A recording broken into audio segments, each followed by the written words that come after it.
with Zab Super Judah. We saw you doing some sparring for your upcoming February 9th fight, Danny Garcia. How would you describe the sparring in this camp, and how important is it in getting you ready? Well, I think preparation for each fight is very important. I think that everybody has to spar and do things and say that you can see different styles and things like that.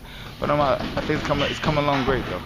When I talked to you about Danny Garcia a month ago, you admitted, I didn't know too much about him. Has that changed? Have you gotten to study him a little bit? Yeah. I'm a potential stalker now. I know everything about the boy. You know what I'm saying? I studied his life.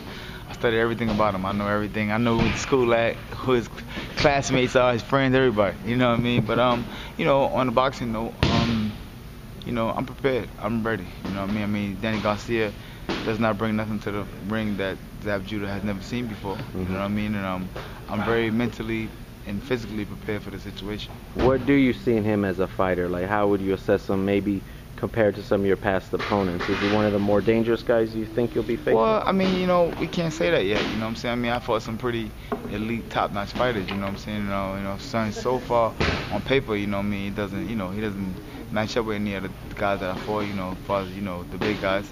But he is a champion. We looking at him like he's King Kong. We are preparing for King Kong. You know what I'm saying? So a lot of time when you prepare for an unhuman ultimate person, you come out with great results. And Danny Garcia, I think he's 24. What do you remember, say, when you were 24, that young up and coming? What was that time like for you? I was the same way. I was young. I was a little more arrogant than Danny was. I was a mixture of his dad and him himself. I was both together in one shot. You know what I mean? But I understand the situation. I understand what he's going through. I understand. He made his first big payday, the last fight. I've been doing that for 15, 16 years. But like I said, we give the kid a lot of credit for the accomplishment that he's done in boxing, and February 9th we're gonna show the world what Super Judah's about. Do you consider yourself more dangerous now than, say, 10 years ago? Very much so. In what ways? Mentally now. Back then I was fighting with physical ability. I was just on my physical ability. I wasn't mentally in the fights. Now I'm focused and I'm mentally in my fights. You can go to my past fights and just watch. It's a whole different mental strategy now. And I'm very much coming forward at this one. After the Amir Khan setback, how important was it to you to come out with a real strong, convincing performance against Vernon Paris?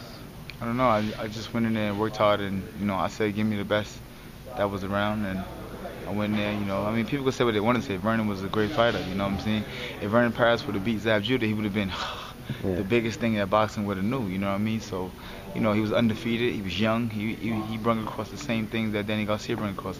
I fought another guy in this, Lucas Batista. Saying now people talk about him as being one of the best fighters out there, one of the strongest junior welterweight fighters. Well, you gotta remember where his first loss came from. It came from me. And taking nothing away from Lucas, I have a lot of respect for him.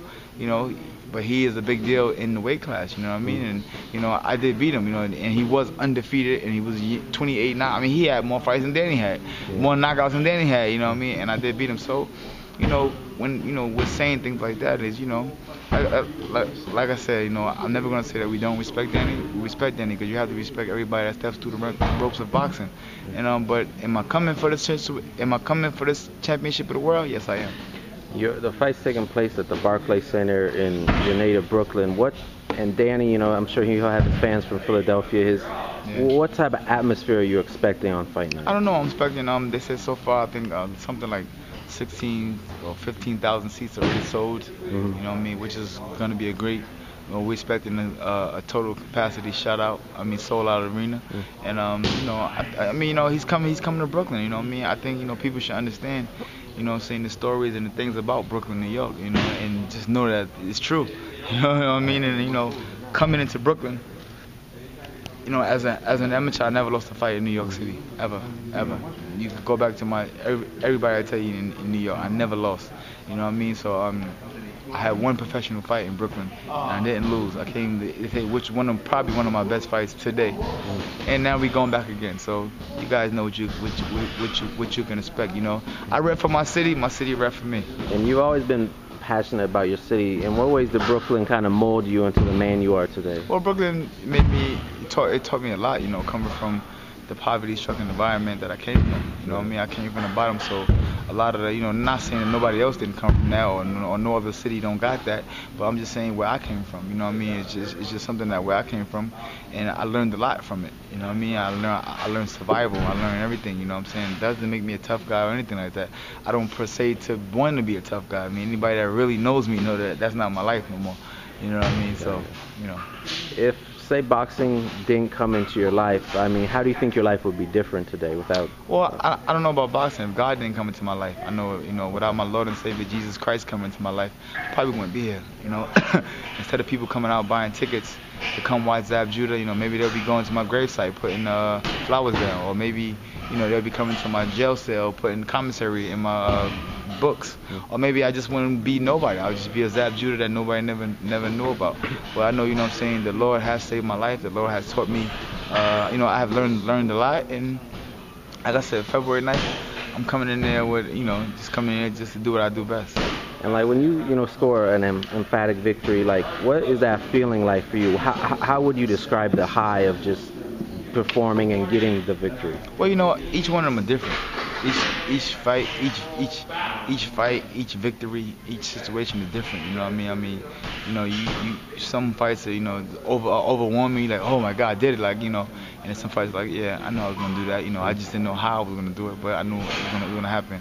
You know, per se, this one, you know, I don't know. I do feel victorious. I do feel like the win is gonna happen. You know, how it's gonna happen, I don't know. You know what I mean? You know, we don't look for no knockouts. We don't, you know, we're gonna look to win. You know what I'm saying? That's the name of the game, is to win. You know what I'm saying? It's 12 rounds, 36 minutes. You got 12 minutes of break. You know what I mean? And that's what we're looking to go in there and take care of.